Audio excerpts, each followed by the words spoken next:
या देवी सर्वभूतेषु मां कालरात्रिरूपेण संस्थिता नमस्तस्यै नमस्तस्यै नमस्तस्यै नमो नमः।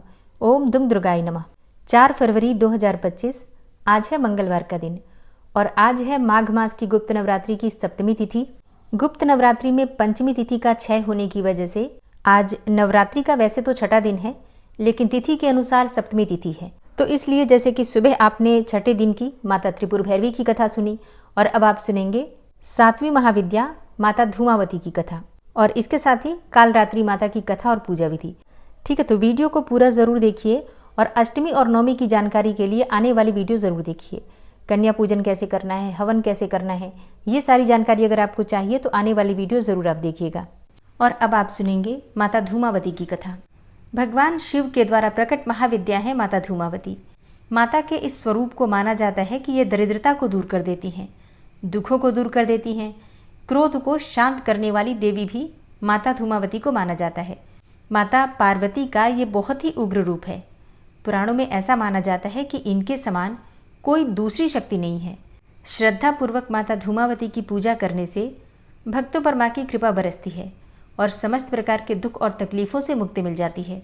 माँ धूमावती की पूजा एक विधवा के रूप में की जाती है और इसीलिए सुहागिन महिलाओं को इनकी पूजा करने से वर्जित माना गया है।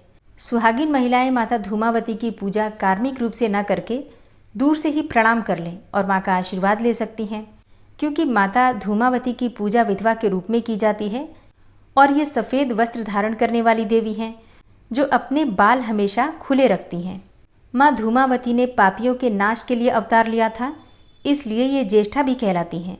पुराणों में ऐसा माना गया है कि माता धूमावती की पूजा अत्यंत फलकारी है, लेकिन इनकी पूजा साधारण नहीं होती बल्कि बहुत अधिक उग्र होती है। वैसे माँ की पूजा धन प्राप्ति के लिए भी की जाती है। जैसे कि बाकी देवियों की पूजा में हम मीठा भोग लगाते हैं, लेकिन माता धूमावती की पूजा में नमकीन चीज़ों का भोग लगाया जाता है। ऐसा भी कहा जाता है कि आप सूखी रोटी में नमक लगाकर भी माँ को भोग स्वरूप में अर्पित कर सकते हैं।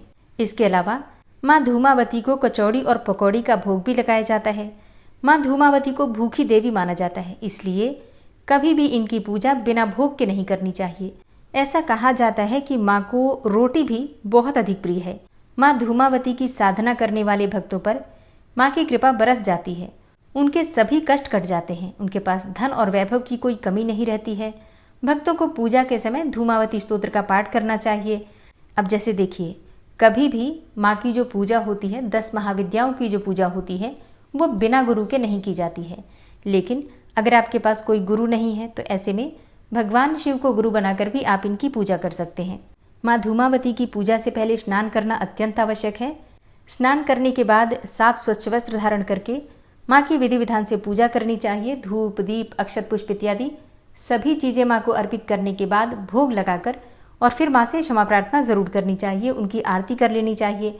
अब यहाँ एक चीज़ बहुत विशेष है, महाविद्या का मतलब जो माता धूमावती हैं, इनका स्थायी आवाहन नहीं होता। जैसे कि हम बाकी देवियों के लिए बोलते हैं ना कि माता लक्ष्मी हमारे घर में स्थायी रूप से वास करें, या माता दुर्गा हमारे घर में स्थायी रूप से वास करें, या माता सरस्वती के स्थायी वास के लिए हम प्रार्थना करते हैं। लेकिन माता धूमावती के स्थायी वास के लिए कभी भी प्रार्थना नहीं करनी चाहिए। इन महाविद्या का स्थायी आवाहन नहीं होता, अर्थात इन्हें लंबे समय तक घर में स्थापित या फिर विराजमान होने की कामना नहीं करनी चाहिए, क्योंकि ये दुख, क्लेश और दरिद्रता की भी देवी हैं। पूजा या फिर जाप करने से पहले इनका आवाहन करें और फिर जैसे ही पूजा समाप्त हो इनका विसर्जन कर देना चाहिए। वैसे कुछ लोगों का ऐसा भी मानना है कि गृहस्थ लोगों को या फिर सौभाग्यवती महिलाओं को इन देवी की यानी कि माता धूमावती की साधना नहीं करनी चाहिए, बल्कि दूर से ही प्रणाम करें और माता का आशीर्वाद दूर से ही प्रणाम करने से प्राप्त हो जाता है। माँ धूमावती के प्राकट्य से संबंधित कथाएं भी अनूठी हैं। पहली कहानी तो ये है कि जब सती ने पिता के यज्ञ में स्वेच्छा से स्वयं को जलाकर भस्म कर दिया तो उनके जलते हुए शरीर से जो धुआं निकला उससे धूमावती का जन्म हुआ। इसलिए वे हमेशा उदास रहती हैं, यानी कि धूमावती धुएं के स्वरूप में सती का भौतिक स्वरूप है। सती का जो कुछ भी बचा रहा वो है उदास धुआं, इसलिए इन माता को धूमावती कहा जाता है। दूसरी कहानी ये भी है कि एक बार सती शिव के साथ हिमालय में विचरण कर रही थी, तभी उन्हें बहुत जोरों की भूख लगी। उन्होंने शिव से कहा कि मुझे बहुत भूख लगी है, मेरे लिए भोजन का प्रबंध करें। अब शिव ने कहा कि अभी तो कोई प्रबंध हो ही नहीं सकता है। तब सती ने कहा कि ठीक है, मैं तुम्हें ही खा जाती हूँ, और वे शिव को ही निगल गईं। शिव तो स्वयं इस जगत के सर्जक हैं, परिपालक हैं, लेकिन देव की लीला में वे भी शामिल हो गए। भगवान शिव ने उनसे अनुरोध किया कि मुझे बाहर निकालो। तब सती ने उन्हें उगलकर बाहर निकाल दिया। अब जैसे ही सती ने बाहर निकाला, भगवान शिव क्रोधित हो गए और क्रोध में उन्होंने सती को ही शाप दे दिया कि आज और अभी से तुम विधवा रूप में ही रहोगी और विधवा रूप में ही तुम्हारी पूजा होगी। और तभी से वे विधवा हैं। पुराणों में अभिशप्त, परित्यक्त, भूख लगना और पति को निगल जाना, ये सब सांकेतिक प्रकरण हैं। ये इंसान की कामनाओं का प्रतीक है जो कभी खत्म ही नहीं होती और इसलिए वो हमेशा असंतुष्ट ही रहता है। माँ धूमावती उन कामनाओं को खा जाने वाली यानी कि नष्ट करने की ओर इशारा करती हैं और इसीलिए सुहागिन महिलाएं इनकी पूजा नहीं करती। और इसका कारण ये है कि उन्होंने अपने पति को ही निगल लिया था, इसलिए इनका रूप जो है वो विधवा जैसा है और इस स्वरूप में वो महिलाओं के लिए पूज्य रह नहीं गई। लेकिन ऐसा नहीं है कि ये स्वरूप महिलाओं की ओर से तिरस्कृत है। माँ तो पुत्र पुत्री दोनों के लिए समान रूप से वात्सल्यमयी हैं, इसलिए इस स्वरूप का दूर से ही महिलाएं दर्शन करती हैं और माता दूर से ही उन्हें आशीर्वाद देकर उनको सुख और सौभाग्य, संतान, सभी चीज़ें प्रदान करती हैं। तो प्रेम से बोलिए माता धूमावती की जय। माँ कालरात्रि की कथा, पूजा विधि, आरती और क्षमा प्रार्थना। माँ दुर्गा की यह 7वीं शक्ति कालरात्रि के नाम से जानी जाती है, अर्थात जिनके शरीर का रंग घने अंधकार की तरह एकदम काला है। और जैसा कि नाम से ही पता चलता है कि माँ कालरात्रि का रूप भयानक है। सिर के बाल बिखरे हुए हैं और गले में विद्युत की तरह चमकने वाली माला है। अंधकारमय स्थितियों का विनाश करने वाली शक्ति है कालरात्रि। काल से भी रक्षा करने वाली शक्ति है कालरात्रि। इस देवी के 3 नेत्र हैं और ये तीनों ही नेत्र ब्रह्मांड के समान गोल हैं। इनकी सांसों से अग्नि निकलती रहती है और ये गर्दभ की सवारी करती हैं। ऊपर उठे हुए दाहिने हाथ की वर मुद्रा भक्तों को वर देती है। दाहिनी ही तरफ का नीचे वाला हाथ अभय मुद्रा में है, यानी भक्तों हमेशा निडर और निर्भय रहो। बाईं तरफ के ऊपर वाले हाथ में लोहे का कांटा तथा नीचे वाले हाथ में खड्ग है। इनका रूप भले ही भयंकर हो, लेकिन ये सदैव शुभ फल देने वाली मानी गई हैं, इसलिए ये शुभंकरी कहलाती हैं। अर्थात इनसे भक्तों को किसी भी प्रकार से भयभीत या आतंकित होने की कतई आवश्यकता नहीं है। उनके साक्षात्कार से भक्त पुण्य का भागी बनता है। कालरात्रि की उपासना करने से ब्रह्मांड की सारी सिद्धियों के दरवाजे खुल जाते हैं और तमाम आसुरी शक्तियां उनके नाम के उच्चारण से ही भयभीत होकर दूर भागने लगती हैं। इसलिए दानव, दैत्य, राक्षस और भूत प्रेत सब उनके स्मरण मात्र से ही भाग जाते हैं। ये ग्रह बाधाओं को भी दूर करती हैं, जैसे शनि की 7.5, ढैया, राहु या केतु जनित पीड़ा, किसी भी प्रकार के बुरे ग्रहों की दशा से अगर आप परेशान हैं तो माँ कालरात्रि सब प्रकार के ग्रह दोषों का विनाश करती हैं और भक्तों के अग्नि, जल, जंतु, शत्रु और रात्रि भय दूर हो जाते हैं। इनकी कृपा से भक्त हर तरह के भय से मुक्त हो जाता है। पौराणिक कथा के अनुसार एक बार रक्तबीज नामक एक दैत्य ने चारों ओर हाहाकार मचा रखा था। उसके आतंक से मानव से लेकर देवता तक सभी परेशान थे। रक्तबीज को ऐसा वरदान प्राप्त था कि उसके रक्त की बूंद धरती पर गिरते ही उसी के समान एक और शक्तिशाली दैत्य तैयार हो जाएगा। फिर इस तरह उसकी सेना तैयार होती गई और उसका आतंक भी बढ़ता चला गया। रक्तबीज से परेशान होकर सभी देवतागण भगवान शिव के पास पहुंचे और भगवान शिव भी जानते थे कि रक्तबीज का अंत केवल माता पार्वती ही कर सकती हैं। इसलिए उन्होंने माता पार्वती से अनुरोध किया। तब माता पार्वती ने अपनी शक्ति और तेज से माँ कालरात्रि को उत्पन्न किया। माँ कालरात्रि का रूप रौद्र और विकराल था। गर्दभ की सवारी, काला रंग, खुले केश, गले में मुंडमाला, एक हाथ वर मुद्रा में, एक हाथ अभय मुद्रा में, एक हाथ में लोहे का कांटा और एक हाथ में खड्ग।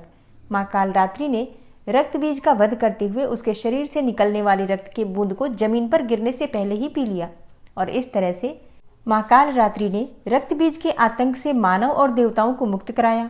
माँ के इस रूप को कालरात्रि और कालिका भी कहा जाता है। माँ कालरात्रि की पूजा के लिए सप्तमी तिथि के दिन प्रातःकाल जल्दी उठना चाहिए। उठकर नित्य कर्मों से निवृत्त होकर स्नान कर लीजिए। स्नान करने के बाद साफ स्वच्छ वस्त्र धारण करके माँ की आराधना करनी चाहिए। माँ कालरात्रि की पूजा में सात्विक रंगों के वस्त्र धारण किए जाते हैं, जैसे कि लाल, या फिर आप चाहें तो नीले रंग के वस्त्र भी धारण कर सकते हैं। तो स्नान करके सबसे पहले भगवान सूर्यदेव को जल अर्पित कीजिए। फिर उसके बाद अपने घर के मंदिर में आ जाइए, जहाँ पर आपने माँ दुर्गा की चौकी स्थापित की है। विधि विधान से आपको माँ दुर्गा की पूजा करनी है। लेकिन इससे पहले जो भी चौकी पर देवी देवता विराजित हैं, जैसे कि कलश देवता, भगवान गणपति, नवग्रह मंडल, षोडश मातृका या फिर ज्वारे आपने बो रखे हैं, अखंड दीपक प्रज्वलित कर रखा है, तो पहले उसकी पूजा कर लीजिए।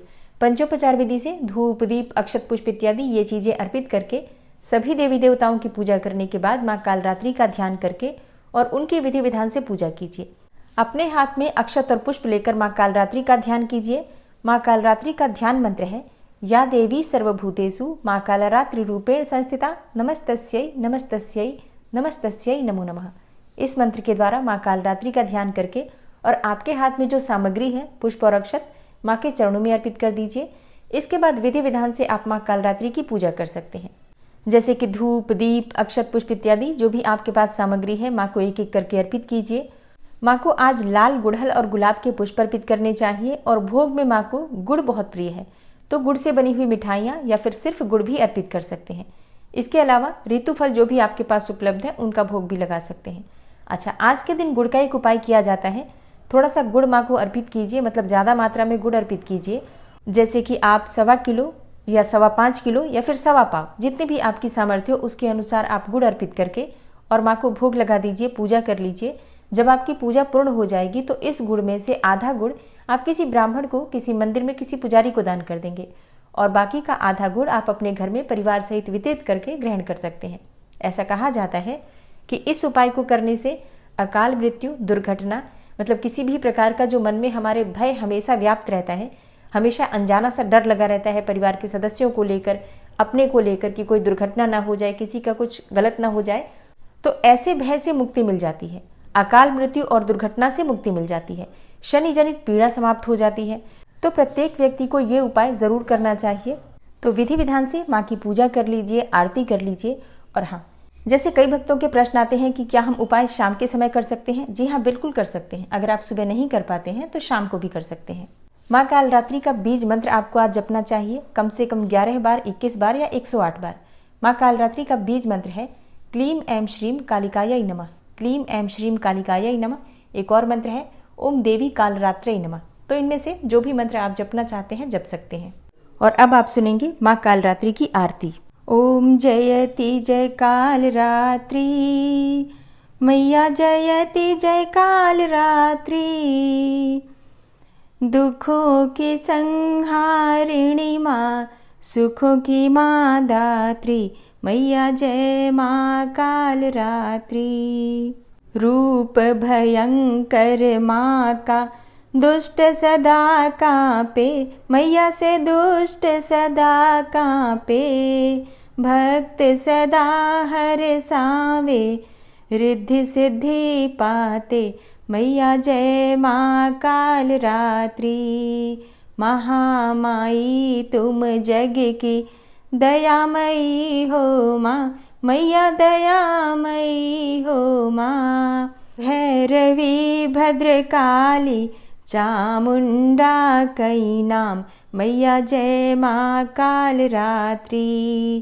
सप्तम नवरात्रि में साधक धरता ध्यान, मैया का साधक करता ध्यान, सिद्धियाँ भक्त जन पावे, मिटता हर अज्ञान, मैया जय माँ कालरात्रि। खड्ग धारिणी मैया वर मुद्राधारी, मैया वर मुद्राधारी, सृष्टि करे नित आरती, गुण गावे नर नारी, मैया का गुण गावे नर नारी। ओम जय माँ कालरात्रि।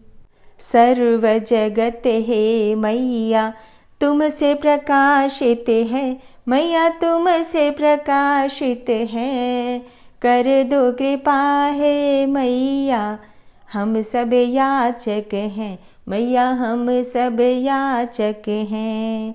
जय कालरात्रि माँ, मैया जय कालरात्रि माँ। भूत प्रेत डर भागे मैया जब तुम आती, मैया जब तुम आती हो, शत्रु भय न सतावे, करुणा माँ बरसाती, मैया जय माँ काल रात्रि। गर्दभ सवारी साजे दुखों का अंत करे, मैया दुखों का अंत करे। निर्बल शक्ति पावे भय से माँ मुक्त करे, मैया भय से मुक्त करे। मैया जय माँ काल रात्रि, मैया जय माँ काल रात्रि। माँ काल रात्रि की आरती जो कोई नर गावे, जो कोई नर गावे। शक्ति भक्ति नित्य पावे, डर न निकट आवे, भक्तों डर न निकट आवे। ओम जय काल रात्रि माँ, मैया जय काल रात्रि माँ। ओम जयति जय काल रात्रि, मैया जयति जय काल रात्रि। दुष्टों की संहारिणी, सुखों की माँ दात्री, मैया जय माँ काल रात्रि, मैया जय माँ काल रात्रि। माँ की आरती करने के बाद क्षमा प्रार्थना ज़रूर करनी चाहिए। तो दोनों हाथ जोड़कर माँ से क्षमा प्रार्थना करते हैं। हे परमेश्वरी, मेरे द्वारा दिन रात बहुत से अपराध होते रहते हैं। मुझे अपना दास समझकर मेरे उन अपराधों को आप कृपापूर्वक क्षमा करिए। हे परमेश्वरी, मैं आवाहन करना नहीं जानता, विसर्जन करना भी नहीं जानता तथा पूजा करने का ढंग भी नहीं जानता। हे माँ, मुझे क्षमा करिए। हे देवी सुरेश्वरी, मैंने जो मंत्रहीन अर्थात ना मंत्रों को जानता हूँ, क्रियाहीन अर्थात ना क्रियाओं को जानता हूँ और भक्तिहीन अर्थात ना भक्ति के प्रकार जानता हूँ, तो मैंने जो मंत्रहीन, क्रियाहीन और भक्तिहीन पूजन किया है वह सब आपकी कृपा से पूरे हों। सैकड़ों अपराध करने के बाद भी जो आपकी शरण में आके जगदम्बा कहकर पुकारता है, उसे वह गति प्राप्त होती है जो ब्रह्मा आदि देवताओं के लिए भी पाना आसान नहीं है।